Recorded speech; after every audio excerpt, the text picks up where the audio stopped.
دیکھیں نا، آپ جب بھی کسی بھی منزل پہ جانا چاہتے ہیں تو سب سے پہلے آپ نے راستے کو ڈھونڈنا ہوتا ہے، بے شک وہ منزل آپ کے قریب ترین ہی کیوں نہ ہو.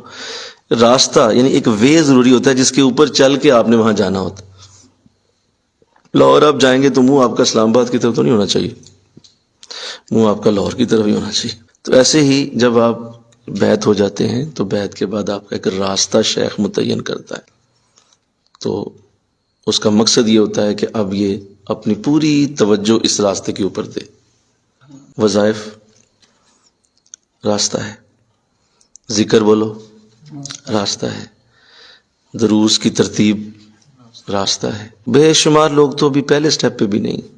بہت بڑا کرم اور فضل ان سے نہیں لیا جاتا کیونکہ وہ راستے پہ ہیں ہی نہیں. آپ کے یہ درس ہوتے ہیں نا، یہ اصل میں آپ کا ایک ایک مائل سٹون ہوتے ہیں. جس دن آپ نے انہیں سننا چھوڑ دیا آپ وہیں سٹاپ ہو جاتے ہیں. اب جب بھی ماسٹر ڈگری کریں، ایم فل کریں، تو لیکچر اصل میں آپ کی ہیلپ کر رہے ہوتے ہیں. وہ جو آپ ٹیچر جا کے سنتے ہیں نا، وہ اصل میں ایم فل ہے یا وہ پی ایچ ڈی ہے، وہ اصل میں آپ کا ماسٹر ڈگری کا لیکچر ہے جو وہ بول رہا ہے. ہاں جی، ورنہ کتابوں میں تو سب کچھ لکھا ہوا ہے، لیکن وہ جو بول رہا ہے نا اسے سننا ضروری ہے. کمال ہے.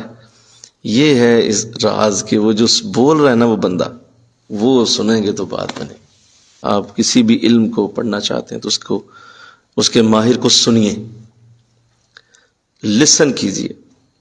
اس لیے اللہ نے کان دو دیے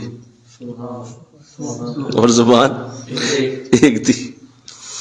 تو اس سے مراد ہوئی کہ تم نے سننا زیادہ ہے. لسن کرو، سنا کرو چیزوں، تو اس سے تمہاری پیوریفیکیشن ہوتی جائے گی.